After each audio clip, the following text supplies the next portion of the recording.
Hey there, welcome back. I'm here to help you relax tonight.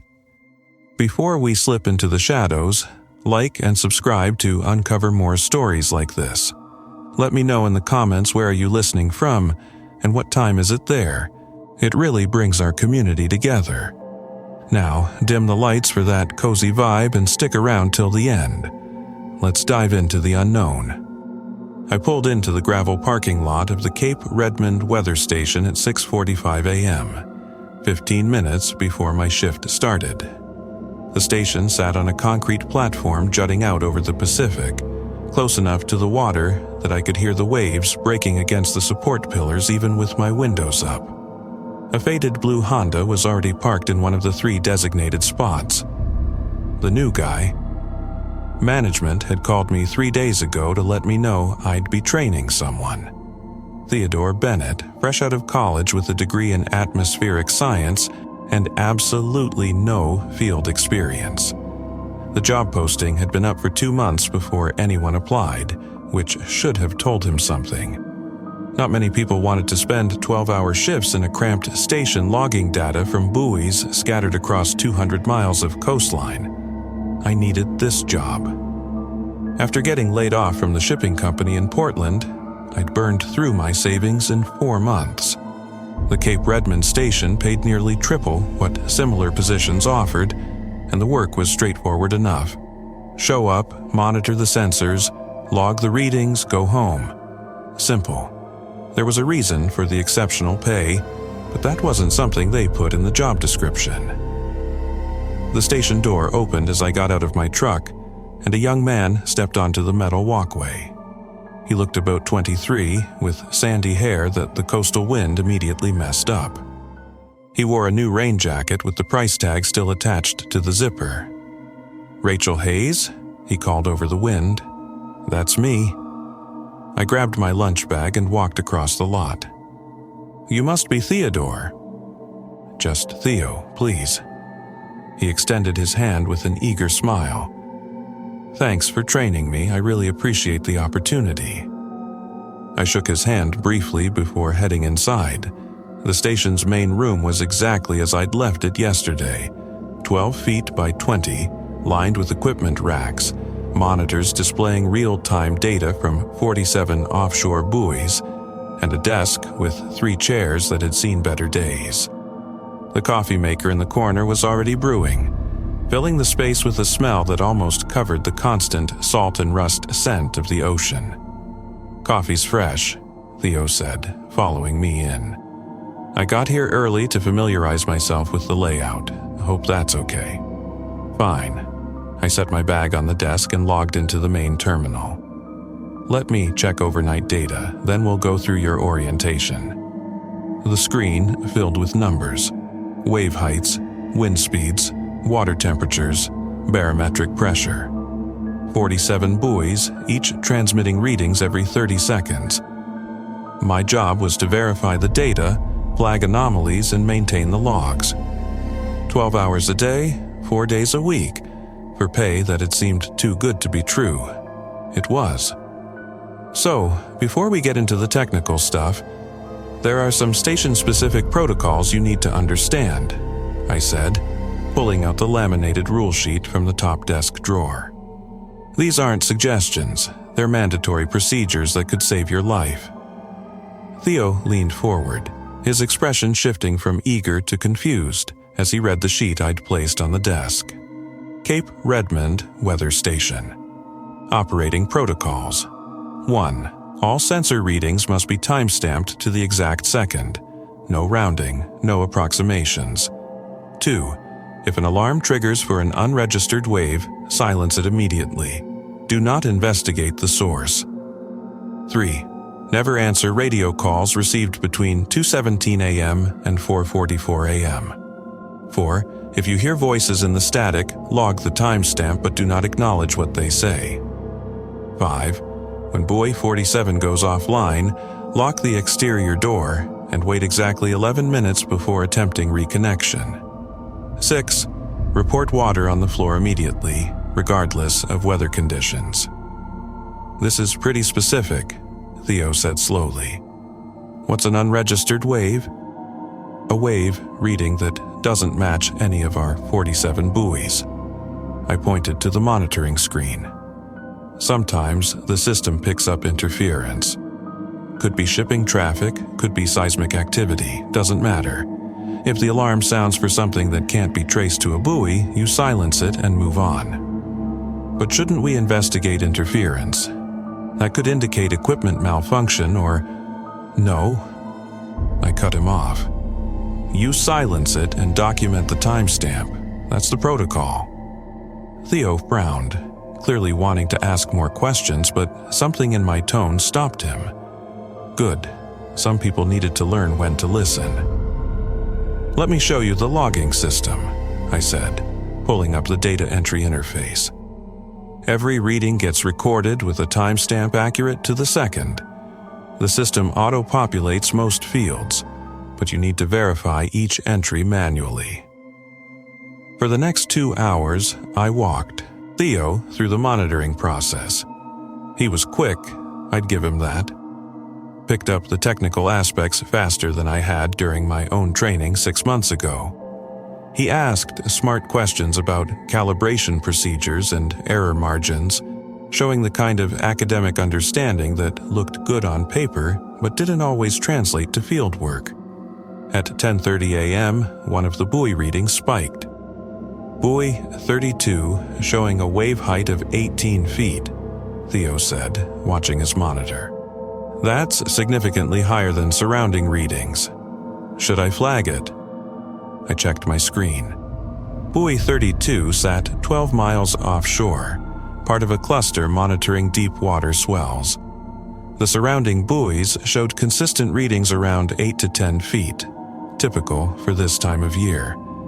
Check the timestamp, I said. 10:31:47. Theo's fingers moved across his keyboard. Logging now. Good, keep monitoring it. If the reading persists for more than 3 minutes or spreads to adjacent buoys, we flag it for maintenance review. The reading dropped back to normal within 90 seconds. Standard variance. Does that happen often? Theo asked. Individual spikes like that? Often enough. Could be a rogue wave, could be a dolphin bumping the sensor, could be equipment drift. As long as it doesn't persist, we just log it. My phone buzzed with a text from my daughter Emma. She was 16 and perpetually convinced I was going to die at work. Mom, remember to eat lunch and check in at 3. I sent back a quick okay and put the phone away. You have kids? Theo asked, having clearly seen the text preview. 2. Emma's 16. Connor's 13. It's just us. He nodded, smart enough not to press for details about their father. Must be tough, working these hours with kids at home. They're old enough to handle it, and the pay means I can actually afford to keep them fed and clothed. I pulled my lunch from the bag, a sandwich Emma had made for me that morning.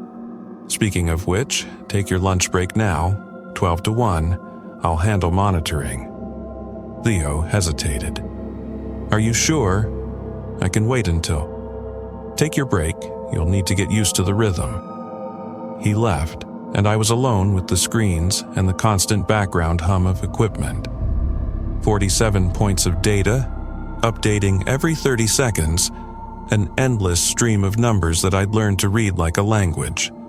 Most days passed without incident, just hours of watching numbers fluctuate within expected parameters. Most days, at 12:34 p.m., an alarm pierced the quiet. My stomach tightened as I turned to the main alert panel. Red light flashing on the unregistered wave detector. I'd seen this alarm maybe a dozen times in 6 months, and it never got easier. I silenced it immediately, then checked the timestamp. 12:34:18.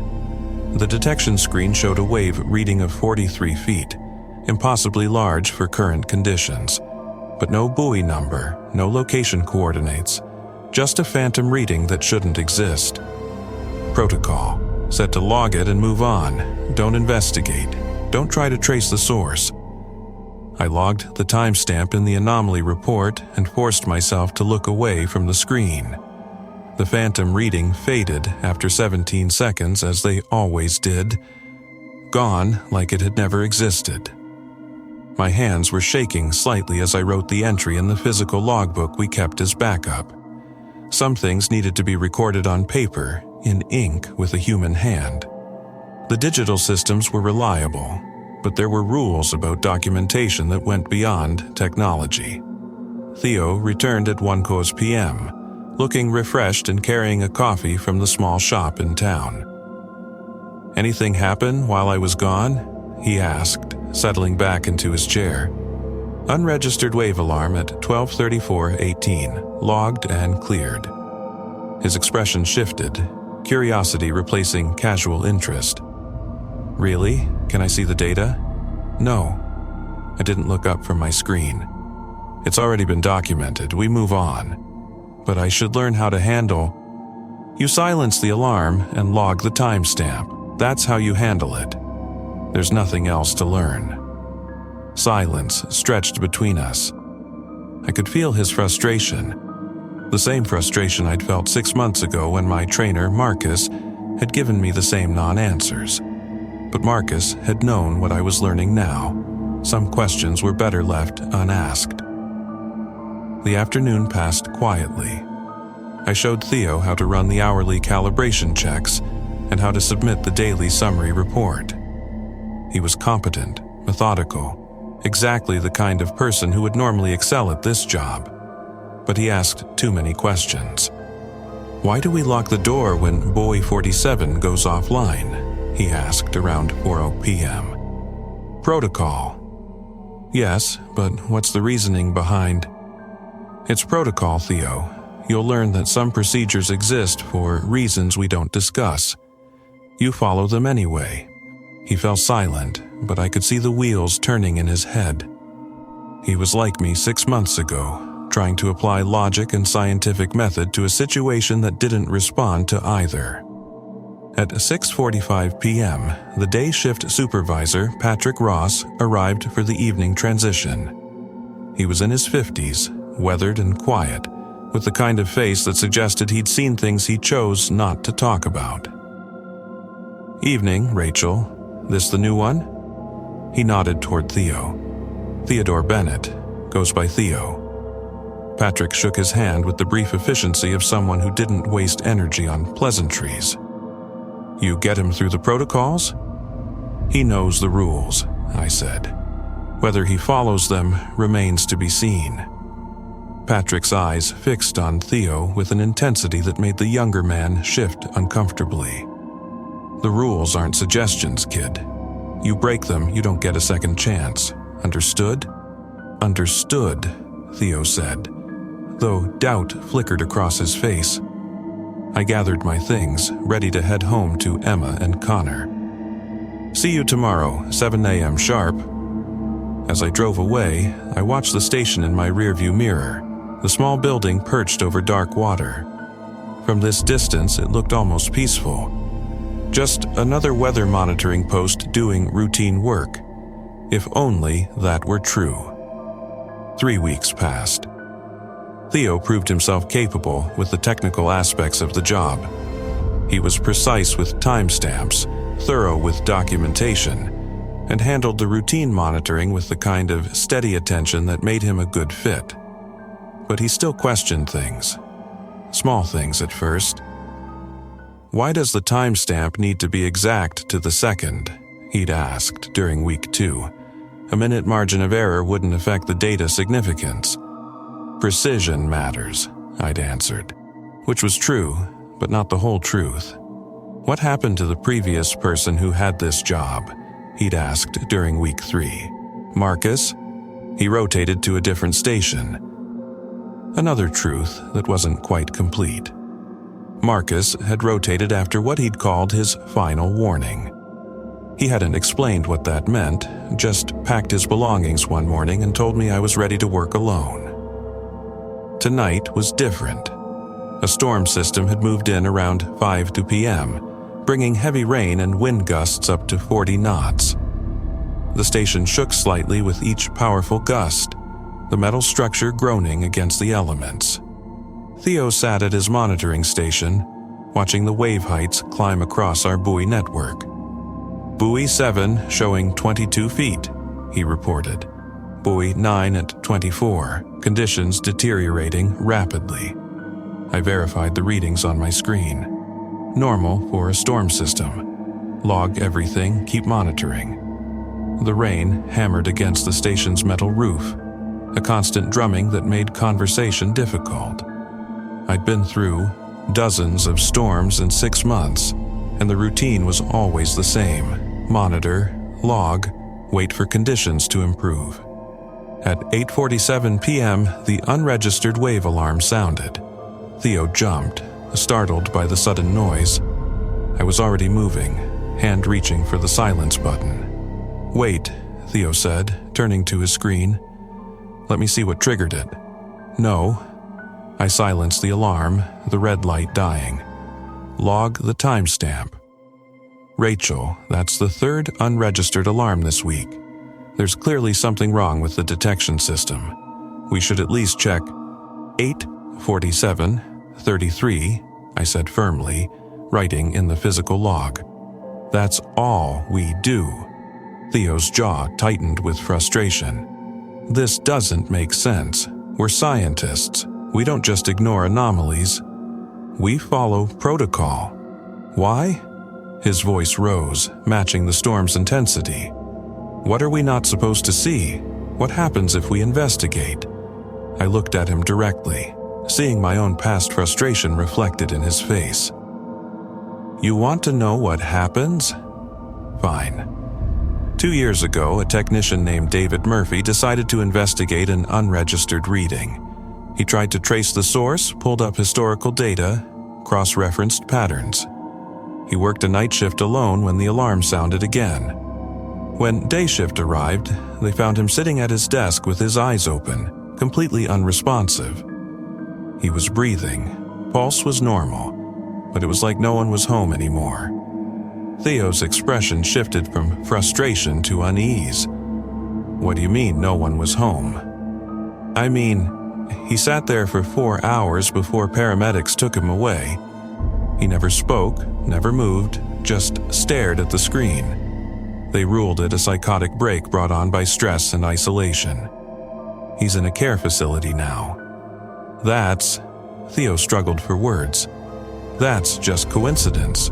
Correlation doesn't imply causation, I know.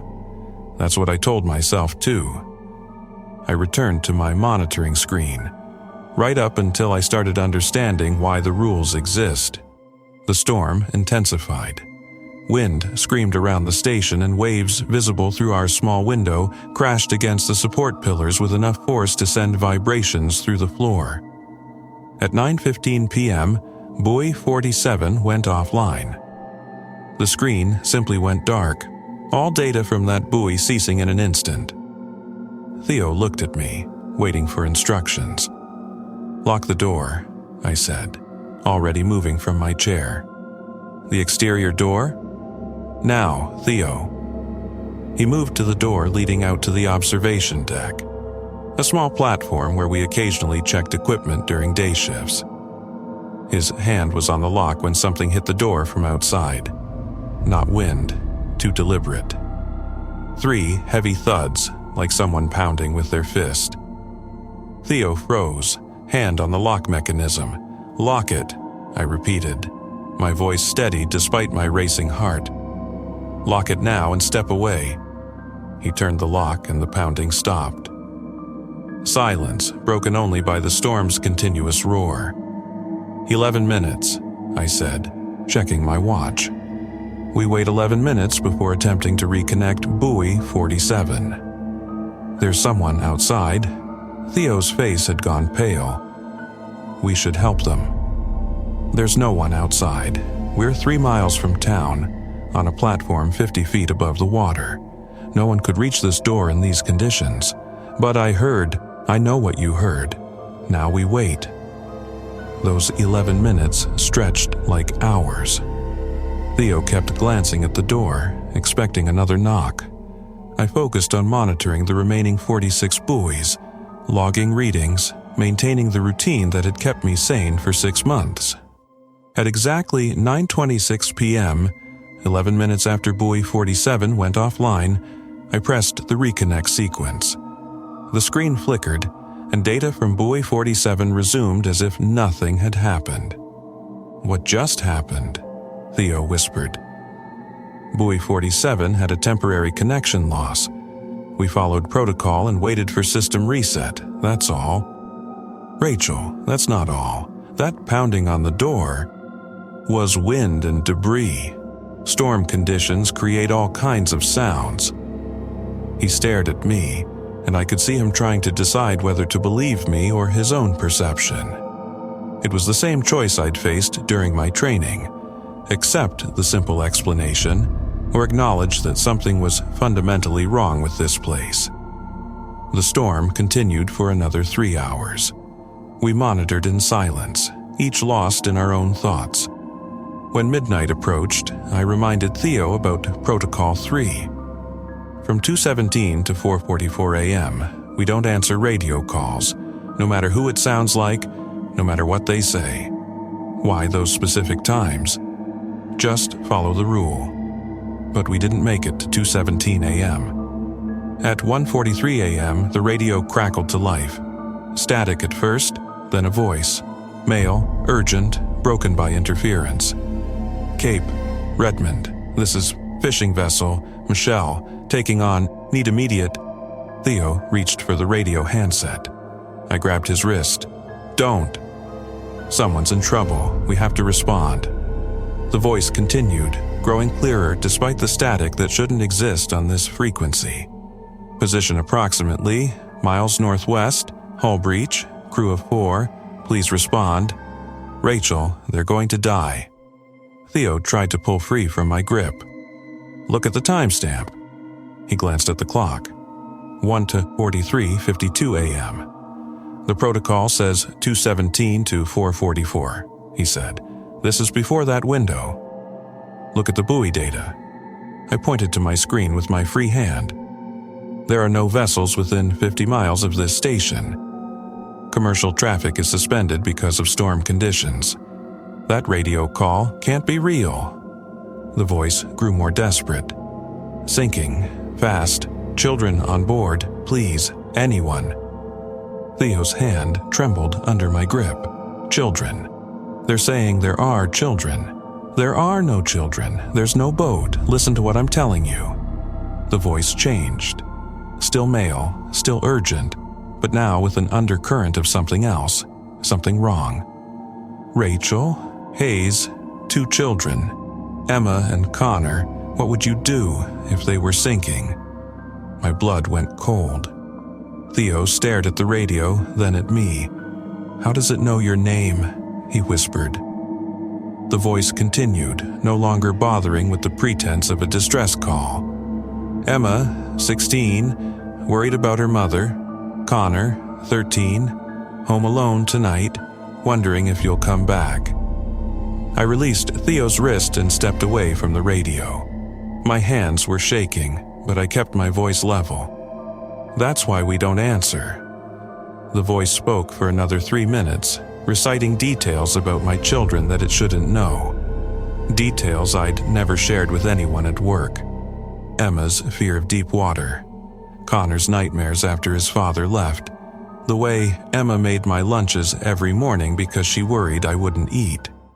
Theo stood frozen, listening to something that sounded human but wasn't. Finally, at 1:47:08 a.m., the radio went silent. We sat in that silence for a long time. The storm had started to weaken, rain softening from a hammer to a steady patter. Through the window, the first hint of dawn painted the horizon. "What was that?" Theo finally asked, his voice barely audible. "I don't know.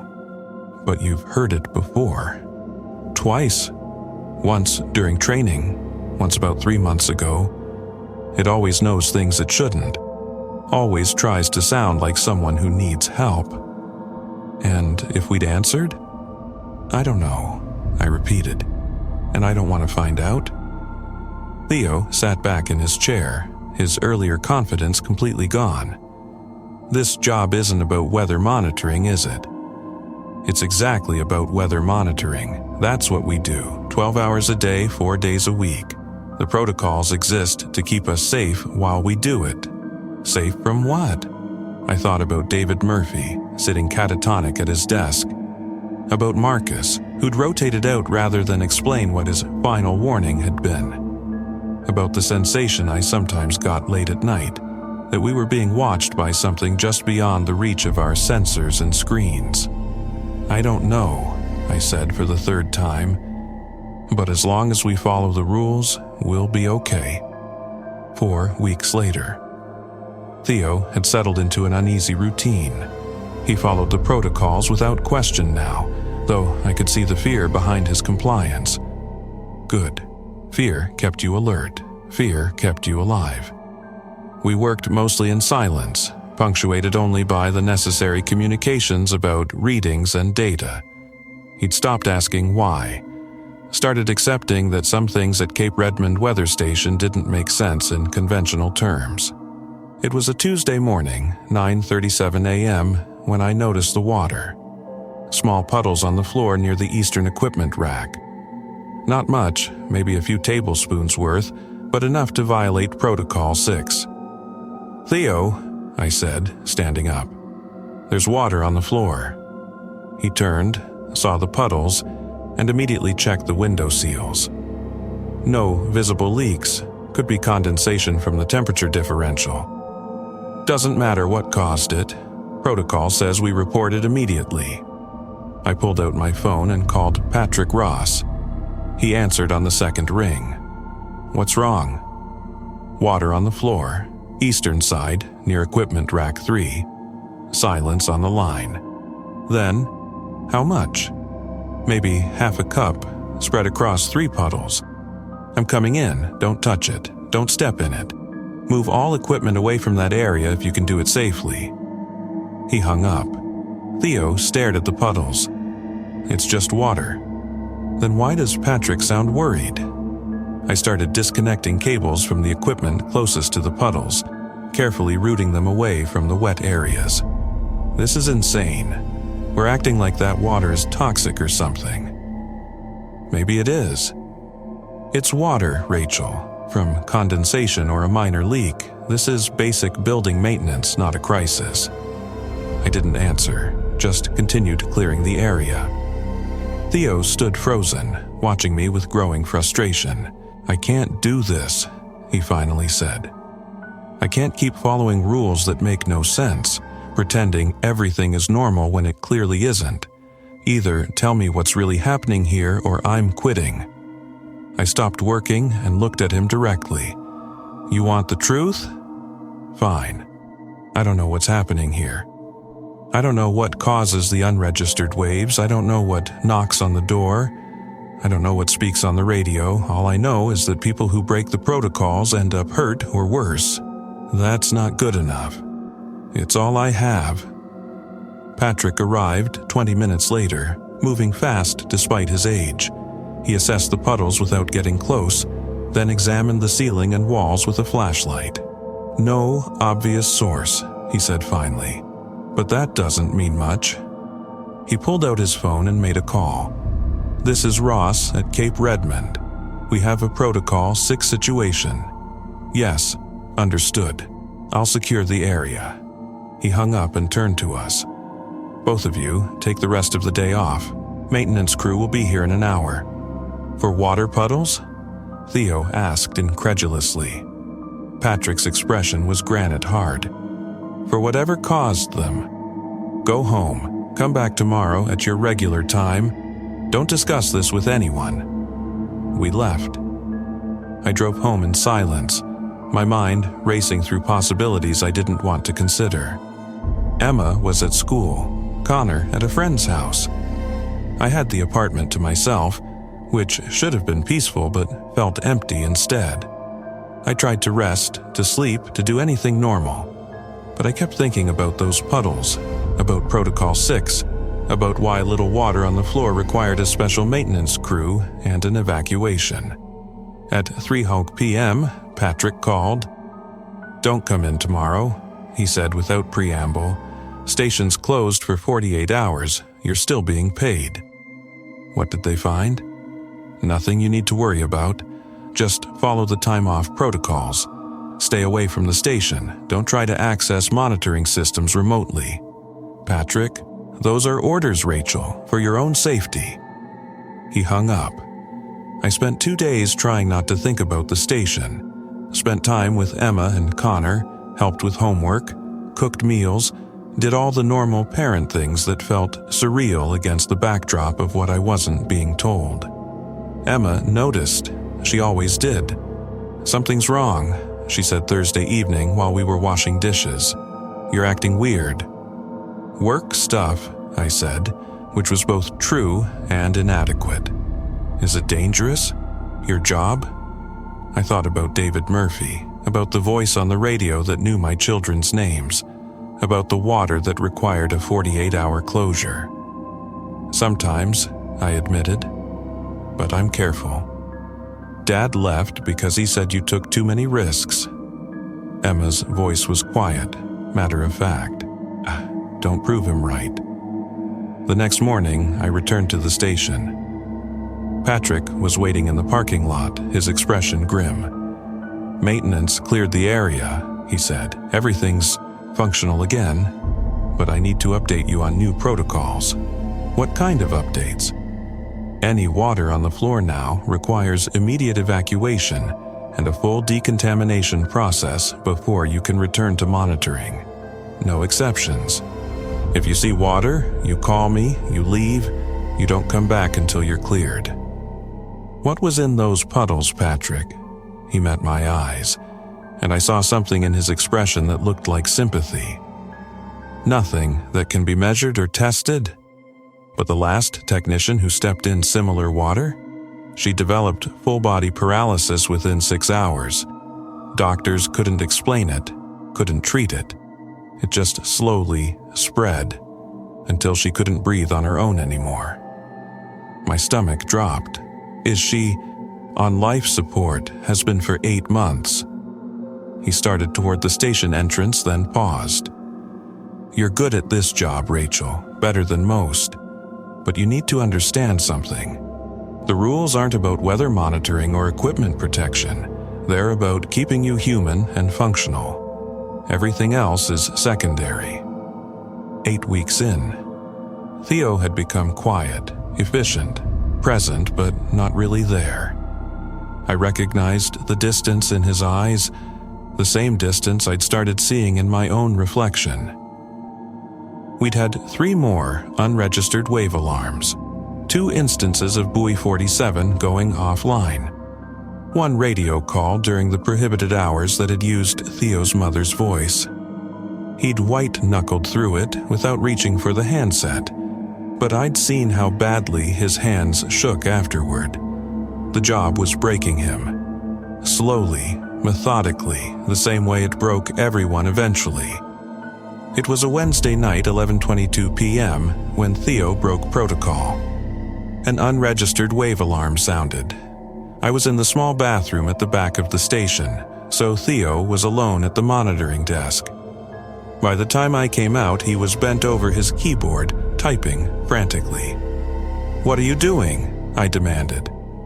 "Pulling historical data on the unregistered readings. There's a pattern here, Rachel. Look." He gestured at his screen. "They occur most frequently during storm systems, but not all storms trigger them. There's something specific about the conditions that—" "Stop." I moved to close his terminal. "Stop right now. I'm figuring this out. Someone needs to actually investigate instead of just blindly following." I hit the power button, shutting down his computer mid-sentence. He stared at me, shock morphing into anger.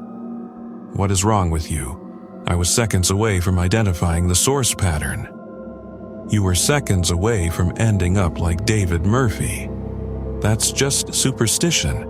There's no actual evidence that investigating the readings causes—" The alarm stopped. Not because anyone silenced it, it just stopped.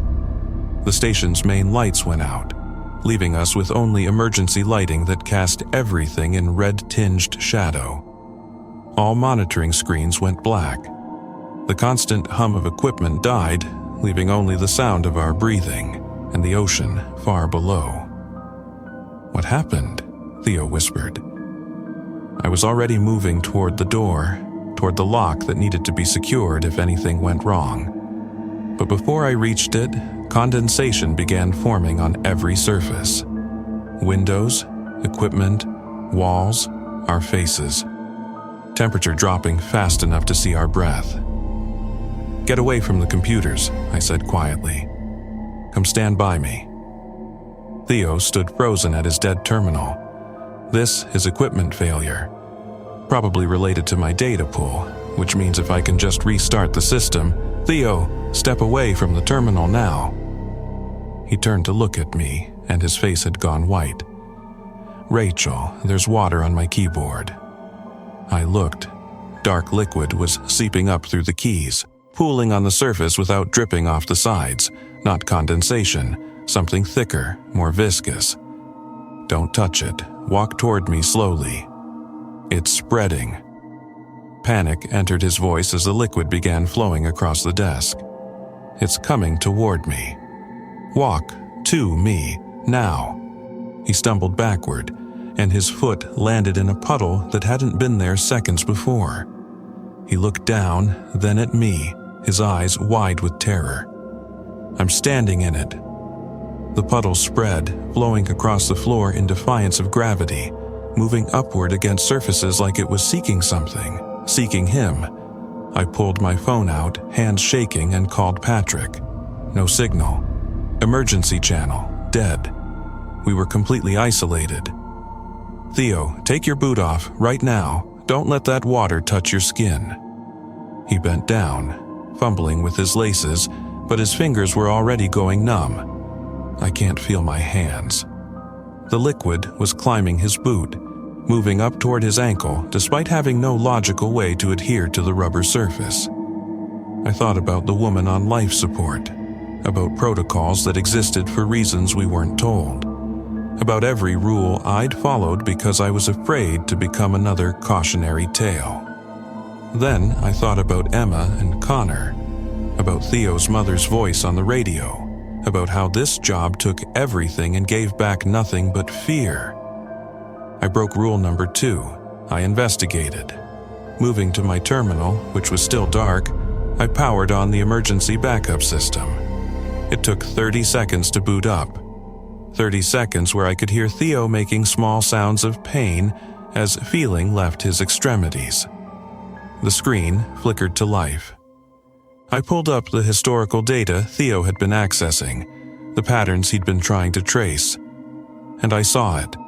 Unregistered waves always appeared when someone was close to understanding, when someone was investigating instead of just logging.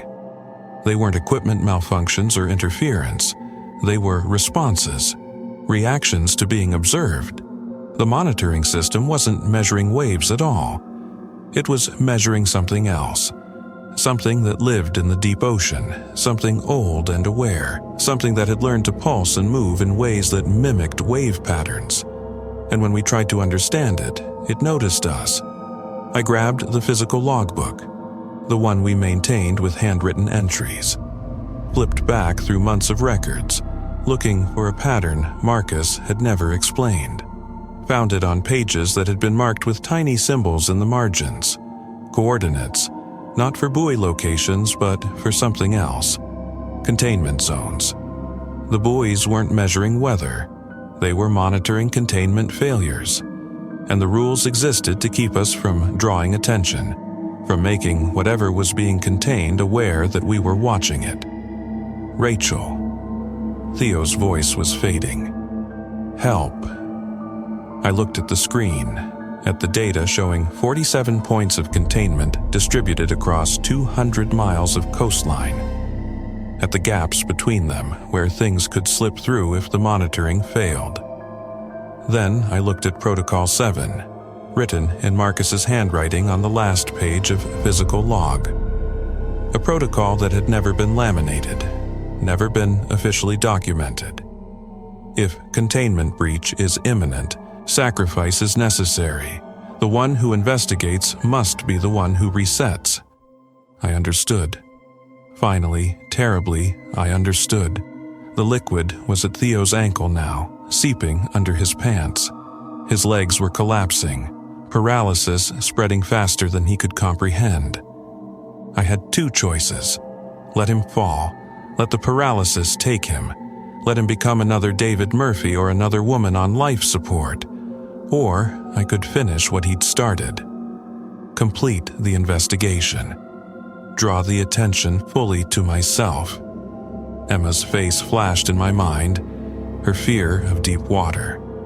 Connor's nightmares, my promise that I would always come home. I typed in the final query, pulling up the full historical pattern of unregistered readings, understanding exactly what they were, what they meant, what we were really doing in this station. The liquid stopped moving up Theo's leg. It turned, flowing back across the floor, climbing up the desk legs, reaching toward me. "Run," I told Theo. "While it's focused on me, get to the door and run. Don't look back. Don't come back." "Rachel, that's an order. Go." He stumbled toward the door, his legs barely functional. I kept typing, kept pulling up data, kept making myself the more interesting target. The liquid reached my chair, began climbing. Cold spread through my feet, my ankles, my calves. Theo reached the door, looked back once, his face a mask of horror and guilt. "Go home to your mother," I said. "Tell her you're sorry for leaving. Tell her you're done with this job. Tell her—" My legs went numb. I couldn't feel the floor anymore. Theo left.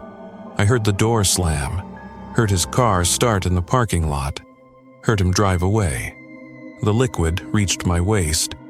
My fingers were still moving on the keyboard, but I couldn't feel the keys anymore. On the screen, I watched the pattern complete itself. Watched 47 points of light shift and pulse in coordination. Not weather monitoring, a containment net. And we were the ones who maintained it, who kept watch, who made sure nothing slipped through into the populated waters beyond. The rules existed to keep us functioning, to keep us from becoming another breach point. Because every time someone investigated too deeply, tried to understand too much, they became a gap in the net. I thought about David Murphy, sitting catatonic. Maybe his mind was still down there, in the deep water, part of the thing we were supposed to contain. My arms went numb. The screen in front of me showed all 47 buoys active, all monitoring correctly, all maintaining the net that kept something vast and hungry away from the shore.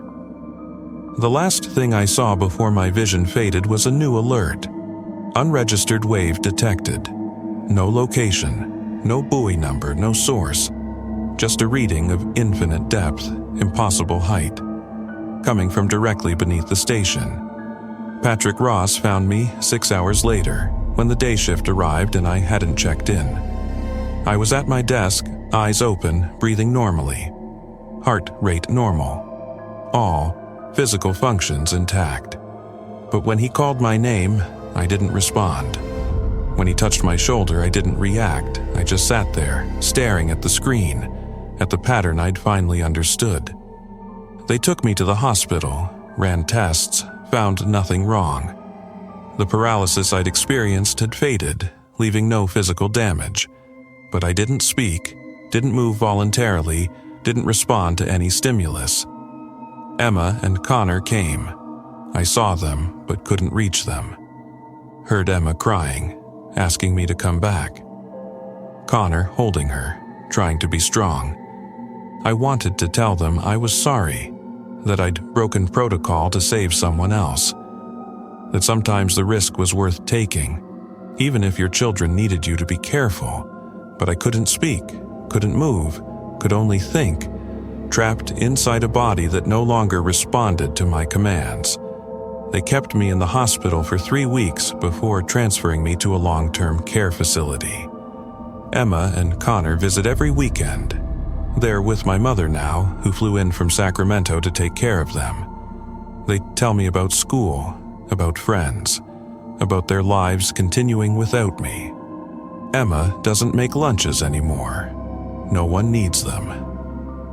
At night, I dream about the deep water, about something vast moving below the surface, pressing against the containment net, testing it for weaknesses. About 47 points of light holding back something that shouldn't be understood or investigated or even acknowledged. The rules exist for a reason. I know that now. Too late. Theo Bennett handed in his resignation the next day, told Patrick he was done, couldn't do it anymore, didn't care about the pay. Patrick accepted without argument, just asked him not to discuss what had happened with anyone. Theo agreed. Some things were too terrible to share. He drove back to Seattle, back to his mother's house, back to the life he'd left to take a job that paid too much for reasons he should have questioned. His mother greeted him at the door with relief and worry. He looked thinner, haunted, like he'd aged years in 2 months. "I'm done with that job," he told her. "I'm not going back." "Good," she said, though she didn't understand why. "That place didn't seem right for you." He wanted to tell her about Rachel, about the rules, about what lived in the deep water and why we monitored it. But Patrick's warning echoed in his head. Don't discuss this with anyone. Some knowledge was dangerous to share. 3 weeks later, Theo was working at a coffee shop in Capitol Hill when his phone rang. Unknown number. "Theodore Bennett?" "Yes?" "This is Patrick Ross. We need to talk about your final payment." "I told you, keep it. I don't want anything from that place." "This isn't optional. Final payment includes a debriefing. Standard procedure for all terminated staff." "I'm not coming back there. I'm not asking you to. There's a diner in Seattle, Margie's on Pike Street. Meet me there tomorrow at 2 p.m. Patrick hung up before Theo could refuse. The next day, Theo found himself walking into Margie's diner, despite every instinct telling him to stay away. Patrick sat in a corner booth, 2 cups of coffee already on the table. "Sit," Theo sat. "You broke protocol," Patrick said without preamble. "Investigated the unregistered readings. You know what happened to Rachel Hayes." "I know." Guilt made his voice tight. "I caused it. I investigated and she stopped it. Drew the attention to herself so I could escape." "Yes." Patrick took a sip of coffee. "She saved your life."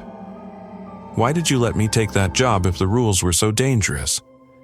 "Because we need people. The station can't go unstaffed, and most people follow the protocols if they're scared enough. You just weren't scared enough soon enough." "I'm scared now." "Good." Patrick pulled an envelope from his jacket. "Your final payment and release forms. Sign these, take the money, and forget Cape Redmond Weather Station exists." Theo opened the envelope. Inside was a check for $15,000, way more than his 2 months of work had earned, and a non-disclosure agreement with penalties severe enough to bankrupt him if he violated it. This is hush money. This is payment for services rendered and an agreement to maintain professional confidentiality. Sign it or don't. Your choice. Theo thought about Rachel, trapped in her own body. About Emma and Connor, who'd lost their mother to a job that shouldn't exist. About the thing in the deep water that was still being monitored, contained, kept away from populations that had no idea it existed. He signed. Patrick pocketed the forms. One more thing. Rachel Hayes had 2 children, Emma and Connor. They're with their grandmother now, but that woman is 73, not going to be able to care for them forever. What do you want me to do about it? Nothing, just giving you information. What you do with it is your choice. Patrick left. Theo sat in the booth for a long time, staring at the check that felt like blood money. 6 months later. Emma Hayes sat in her grandmother's kitchen, doing homework and trying not to think about her mother. The doctors said she was stable, that she could live like this for years, decades even. Breathing on her own, heart beating normally, but no awareness, no response. Gone without being dead. Connor had nightmares every night. Gamma tried to comfort them, but she was struggling too. The financial burden of caring for 2 teenagers on a fixed income, the emotional weight of watching her daughter's children grieve. Emma's phone buzzed. Text from an unknown number. "This is Theo Bennett.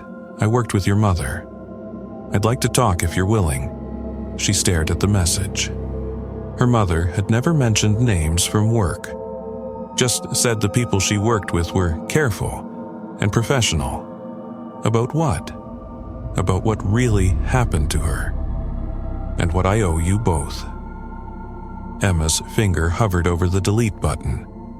She didn't want to know, didn't want to hear about workplace accidents or equipment failures or any of the official explanations. But she needed to understand, needed to know why her mother, who was always so careful, who followed every rule, who came home every morning like clockwork, had suddenly ended up trapped in her own body. When and where? They met at a park near her grandmother's house. Theo looked different from what she'd imagined. Younger, barely older than some of her teachers. Tired, like he wasn't sleeping well. "Your mother saved my life," he said without preamble. "I broke rules I should have followed, and she stopped something bad from happening to me by letting it happen to her instead." Emma felt anger flash through her. "You're saying she did this to herself? That it's somehow her choice?" "No, I'm saying she made a choice when I put her in an impossible situation. And I've spent 6 months trying to figure out how to make that right." "You can't make it right. She's gone." "I know." Theo pulled an envelope from his jacket. "But I can try to help. This is the money they paid me to keep quiet about what happened. All of it, minus what I needed for basic expenses. It's yours." Emma stared at the check. $14,000. "I don't want your guilt money." "It's not guilt money. It's what I owe your mother for saving my life. Please take it. For you and Connor. For your grandmother who's struggling to care for you both." Emma thought about the bills stacking up at home. About Gamma crying when she thought they couldn't hear. About Connor's nightmares and her own fear that they'd end up in foster care because Gamma couldn't manage. She took the envelope. "There's something else," Theo said quietly. "Your mother kept physical logs at the station. Handwritten entries that might help you understand what she was doing there. I don't know if they still exist, but if they do, they're yours. How would I get them? That's the harder part." He pulled out a business card. "Patrick Ross, station supervisor. You'd have to ask him, and he might not give them to you, but your mother deserves to have her story told even if only her children hear it." Emma called the number 3 times before Patrick Ross answered. "This is Emma Hayes. My mother's Rachel Hayes. She worked for you." Silence on the line. Then, "I know who you are. I want her logs, the handwritten ones she kept at the station. Those are classified property. They're my mother's words. I deserve to read them." More silence. Emma could hear wind in the background, the sound of water against metal. He was at the station. "Your mother was a good technician, followed protocols better than most. What happened to her was unfortunate. What happened to her was she saved someone else's life and lost her own in the process. And I want to understand why. Understanding is dangerous, Miss Hayes. And that's what your mother learned. So I should just accept that she's gone? That she'll never wake up? That my brother and I have to grow up without her for reasons we'll never know?" Patrick sighed, a sound of deep weariness. "Come to the station. Tomorrow, 3 p.m. I'll show you the logs. But only you. Not your brother. not your grandmother, just you. And what you learn, you keep to yourself. Why? Because your mother died protecting people. The least I can do is make sure you understand what she protected them from." The next day, Emma skipped school and drove her grandmother's car to Cape Redmond. The weather station looked exactly how Theo had described it.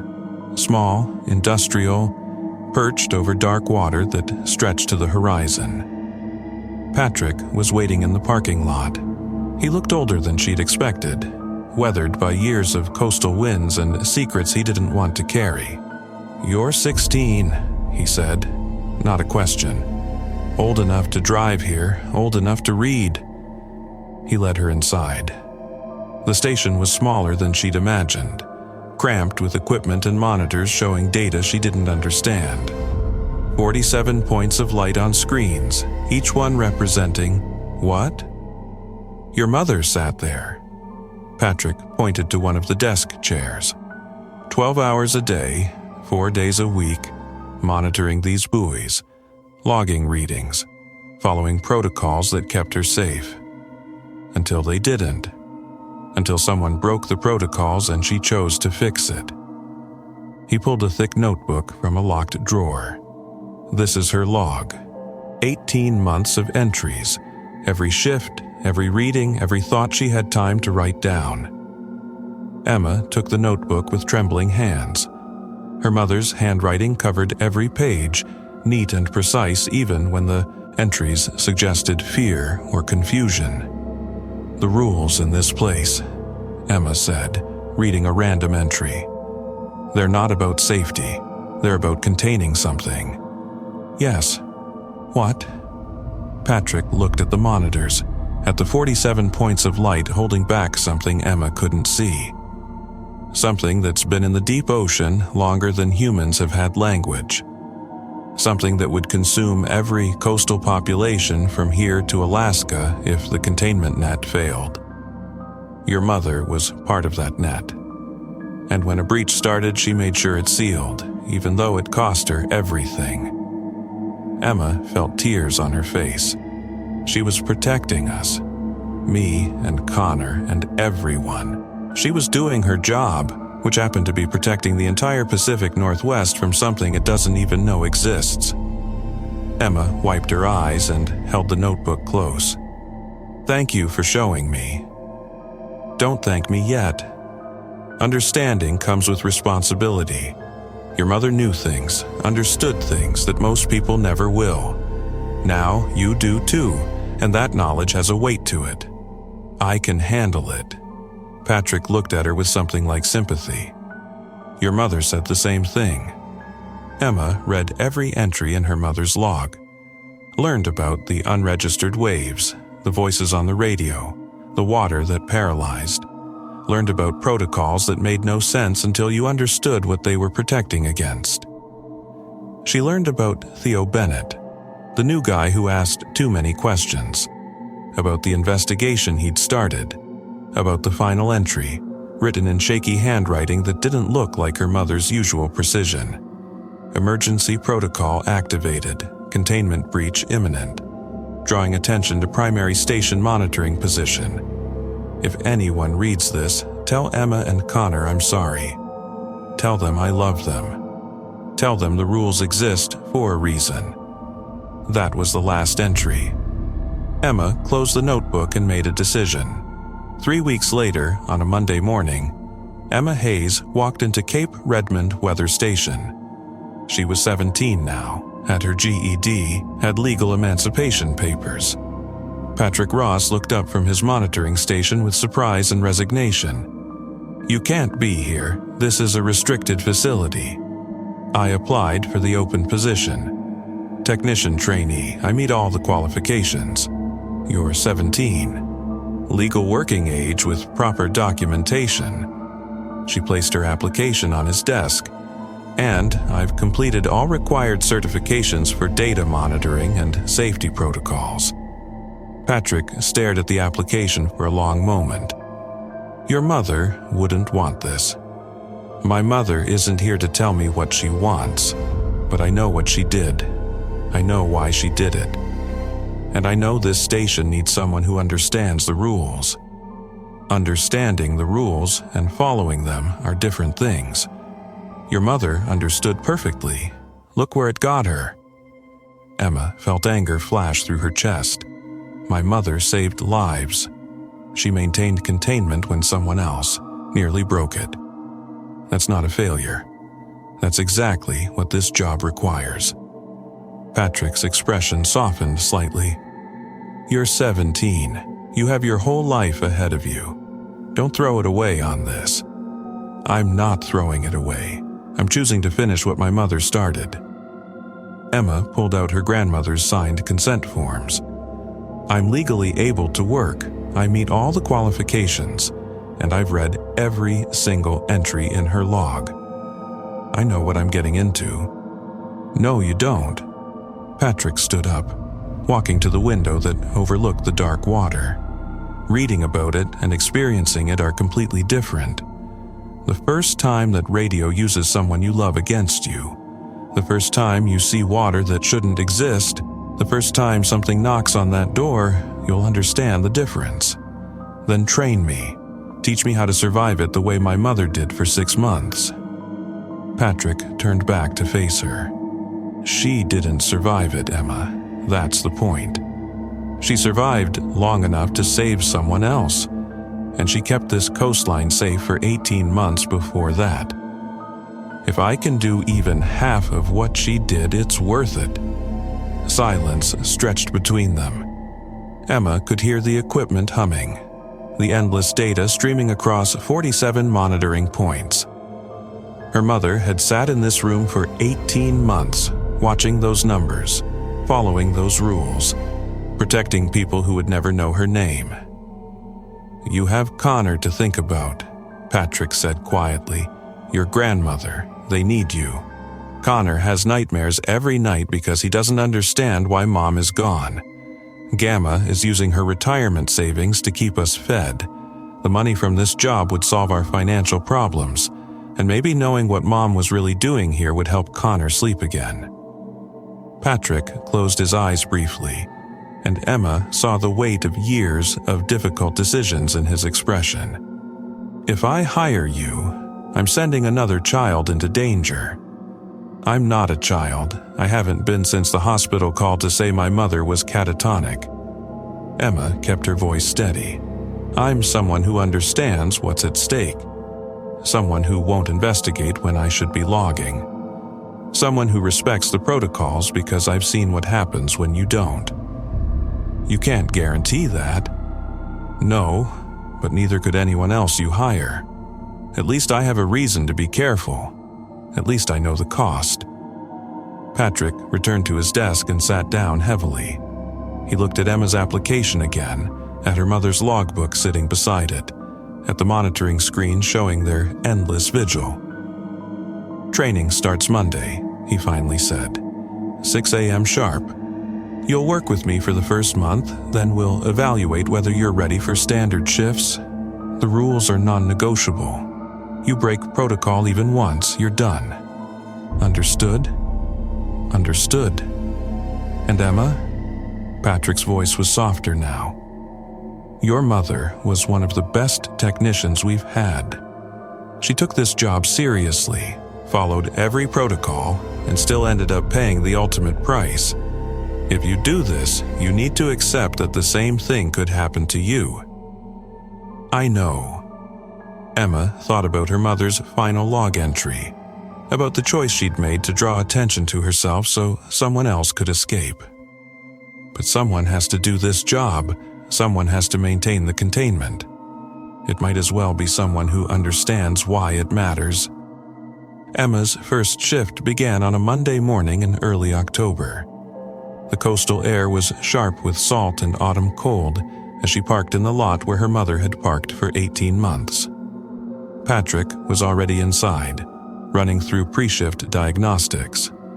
"Coffee's fresh," he said without looking up. "You'll want to stay caffeinated. These 12-hour shifts are harder than they sound." Emma poured herself a cup and sat at the monitoring station her mother had used. The chair was the same. The screens were the same. The 47 points of light, each representing a buoy maintaining invisible containment, were exactly as her mother had described them. "First rule," Patrick said, pulling up the laminated protocol sheet. "All sensor readings must be time-stamped to the exact second. The system autofills most fields, but you verify everything manually. Precision matters here in ways you won't understand for a while." Emma nodded, listening as Patrick walked her through the same orientation her mother had received. The same rules, the same warnings, the same careful avoidance of explaining why these specific protocols existed. But Emma already knew. She'd read 18 months of her mother's observations, seen the pattern develop, understood what lived in the deep water and why accuracy and timing mattered so much. "Questions?" Patrick asked after covering the basic monitoring procedures. "Yes. What do I do if the rules aren't enough? If something happens that the protocols don't cover?" Patrick looked at her with something like respect. "You call me immediately. You don't try to solve it yourself. You don't investigate. You don't make the same choice your mother made. What if calling you isn't fast enough? Then you follow your best judgment within the boundaries of what the rules allow. But Emma, the protocols exist because they cover 99% of situations. The 1% that falls outside, that's where people get hurt. Or where people save lives. Sometimes both." Patrick returned to his own station. "Let's hope we have a quiet first shift." They didn't. At 11:17 a.m., an unregistered wave alarm sounded. Emma's hand moved toward the silence button, but Patrick stopped her. "Wait, you need to see this once to understand." The alarm continued its piercing wail. On the detection screen, a wave reading appeared. 38 feet, no buoy number, no location coordinates. Just impossible data that shouldn't exist. "Now, silence it," Patrick said, "and log the timestamp." Emma hit the button. Silence returned. She logged the entry. 11 to 17:43 a.m. Unregistered wave detection. 38 feet, source unknown. "What you just saw," Patrick said, "is why your mother's precision with timestamps mattered. We track these readings, look for patterns, try to predict when containment stress is highest, but we never investigate the source. Understood?" "Understood." The phantom reading faded from the screen after 12 seconds. Emma watched it disappear and thought about her mother sitting in this same chair, seeing the same impossible data, following the same rules that kept her alive for 18 months, until they didn't. The rest of the shift passed with routine monitoring. Emma learned the rhythm of checking readings, running calibration tests, maintaining logs. Patrick watched her carefully, correcting small mistakes, reinforcing proper procedures. At 6 p.m., when the evening shift supervisor arrived, Emma felt exhausted in a way that had nothing to do with physical exertion. The mental strain of constant vigilance, of watching for anomalies that could mean danger, of following rules whose violation could cost her life. It was overwhelming. "Good first day," Patrick said as they left the station. "You followed protocols, stayed focused, didn't panic when the alarm sounded. That's better than most new technicians manage.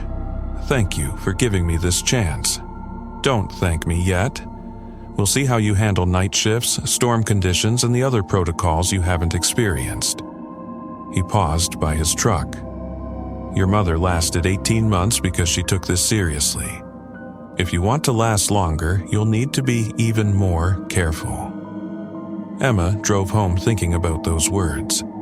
Even more careful. But her mother had been careful, had followed every rule. And it hadn't been enough when someone else broke protocol.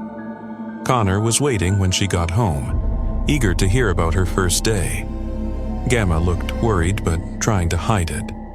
"It's just data monitoring," Emma told them over dinner. "Watching screens, logging readings, boring office work basically."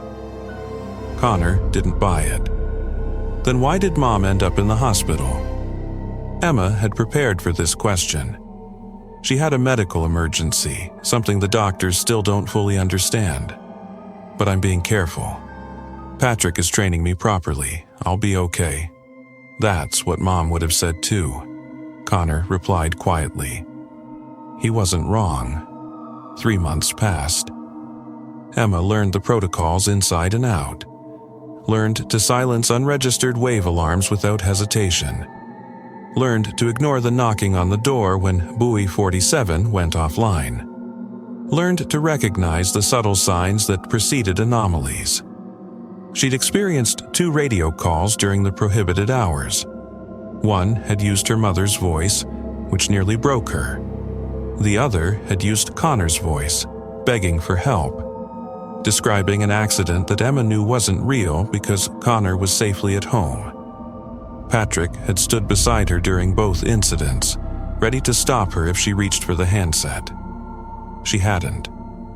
The voice that sounded like Connor had said terrible things, describing injuries in clinical detail, pleading for his sister to respond. Emma had sat with her hands clenched in her lap, tears streaming down her face, and followed protocol. "I'm sorry you had to hear that," Patrick had said after the second call ended. "It's part of the job. Doesn't make it easier." No, it didn't.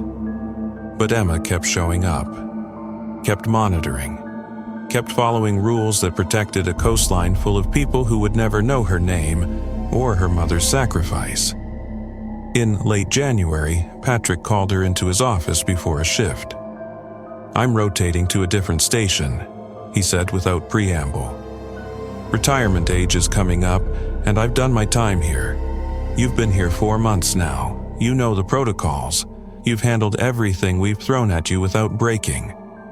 Emma felt her stomach drop. Who's taking over supervision?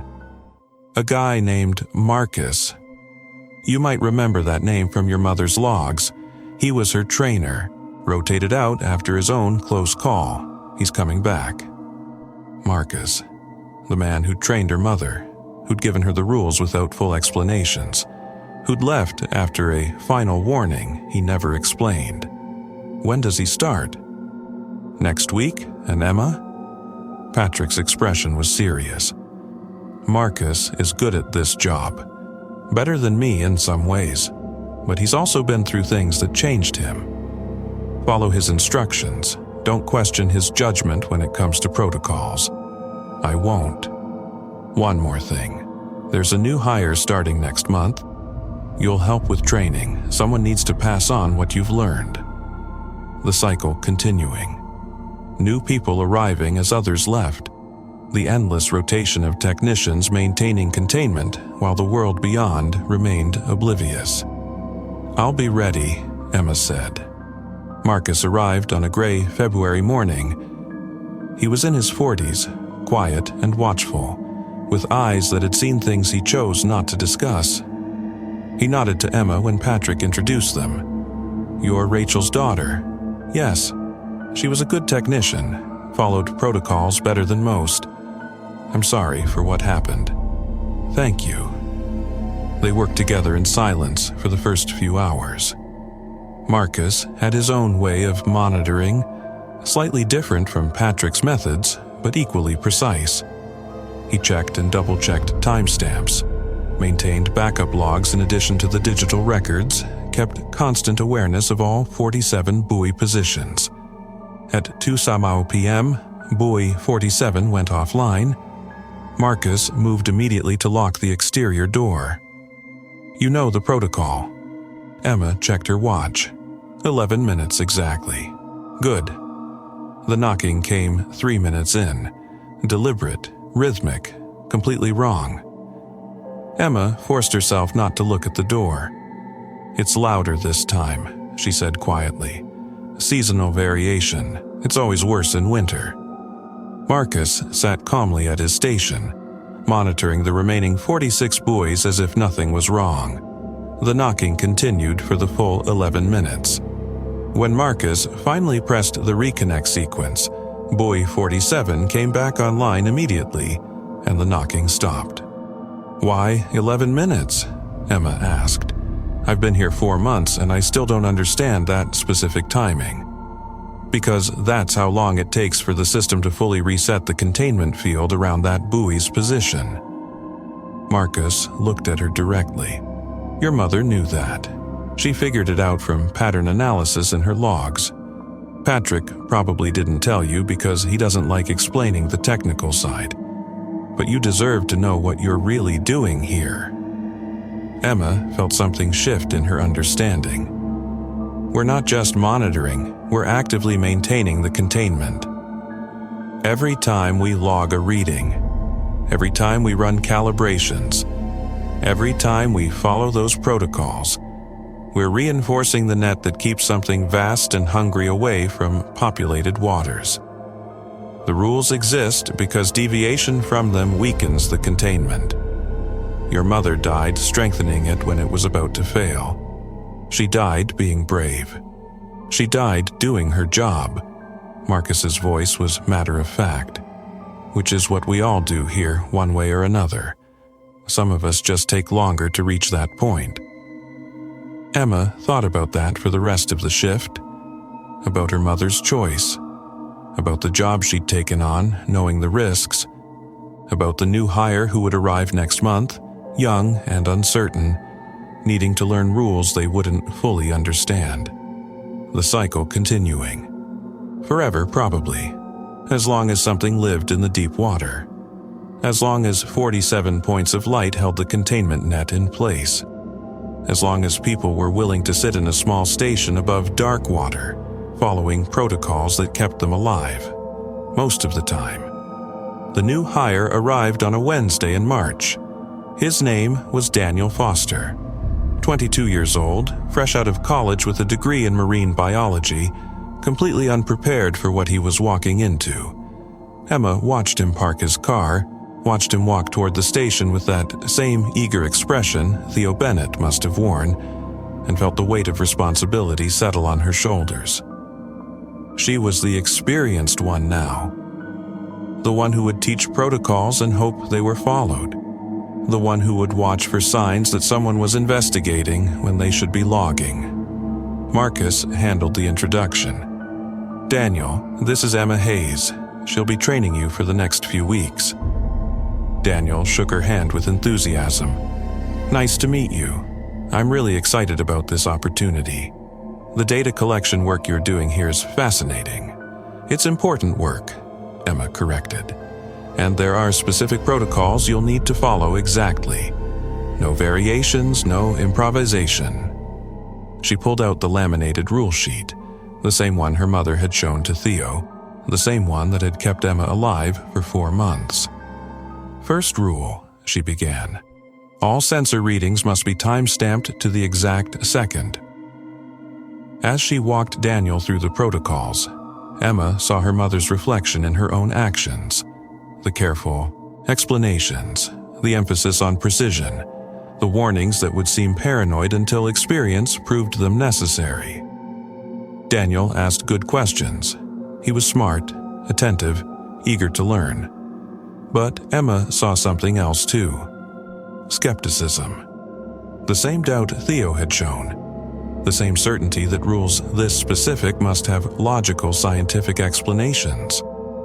Why can't we answer radio calls between 2:17 and 4:44 a.m.? Daniel asked. Because that's the protocol. Yes, but what's the reasoning? The reasoning is that following this rule keeps you alive. That's all you need to know. Daniel frowned, but didn't push. Not yet, but Emma recognized the look in his eyes. He would push eventually. They always did. She just hoped she could keep him alive long enough to understand why he shouldn't. At 4:30 p.m., as they were running through basic monitoring procedures, an unregistered wave alarm sounded. Emma silenced it immediately. 11:31:52 p.m., unregistered wave, 41 feet. Log it. Wait, Daniel said. Shouldn't we check what caused? No, we log it and move on. But if there's an equipment malfunction, there's no malfunction. Trust me on this. Daniel looked at her, then at Marcus, who nodded in confirmation. The rule is we don't investigate. You'll understand why eventually. That doesn't sound very scientific. Science has limits, Emma said quietly. This is where you learn what they are. 6 months later. Emma had been at Cape Redmond Weather Station for 10 months total. She'd survived 2 major storms, countless anomalies, and the slow erosion of normalcy that came with understanding what she was really protecting against. Daniel had settled into an uneasy acceptance of the protocols. He followed them, mostly, though Emma could see him mentally cataloging inconsistencies, probably planning to investigate later. She watched him carefully. Watched for signs that he was pulling historical data or trying to trace patterns. Watched for the same curiosity that had nearly killed Theo and had ultimately taken her mother from her. Connor was doing better now. The nightmares had stopped once Emma explained, in carefully vague terms, that their mother had been protecting people, that she'd been brave, that she'd made a choice that mattered. Understanding seemed to help more than the medical explanations had. Gamma had stopped looking quite so worried every time Emma left for a shift. The money helped. The job paid well enough that Gamma could stop using her retirement savings, and that Emma could start setting aside money for Connor's college fund. Emma's own future remained uncertain. She'd postponed any thoughts about college or career beyond this job. One day at a time, one shift at a time. One protocol followed carefully to ensure she made it home. Most days, that felt like enough. On a Thursday evening in September, Emma sat at her monitoring station watching 47 points of light hold their positions. Daniel was running calibration, checks. Marcus was reviewing weekly reports. The radio crackled with routine marine traffic. The equipment hummed its constant background symphony. Wave heights fluctuated within normal parameters. Everything routine. Everything safe. The way it should be. The way her mother had kept it for 18 months. Emma thought about the log entry she'd written that morning. Day 304. All systems nominal. Buoy network maintaining standard positions. No anomalies detected. Protocols followed. Another day of containment holding. Another day of people staying safe. Another day of doing what Mom did, making it matter. She looked at Daniel, young and uncertain, still fighting the rules sometimes. Looked at Marcus, weathered and quiet, carrying years of knowledge he rarely shared. Looked at the screens showing data that protected millions of people who would never know to be grateful. Emma? Daniel's voice pulled her from her thoughts. I have a question about Protocol 3. Here we go, she thought. Another question. Another chance to pass on what she'd learned.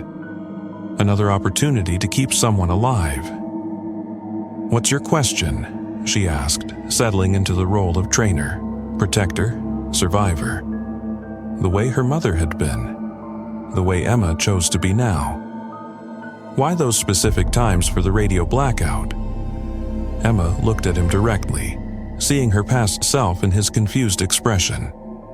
Because between 2:17 and 4:44 a.m., something answers that sounds human but isn't.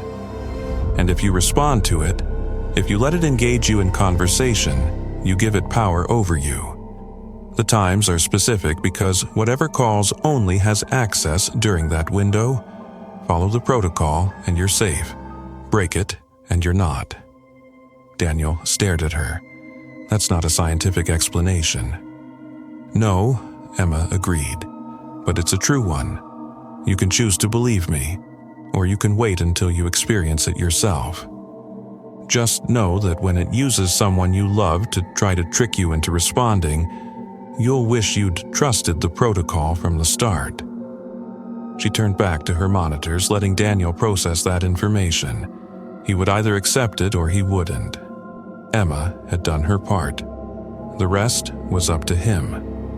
Behind her, Marcus gave a small nod of approval. The shift continued. The buoys transmitted their endless stream of data. The containment held. Another day, another protocol followed, another life protected.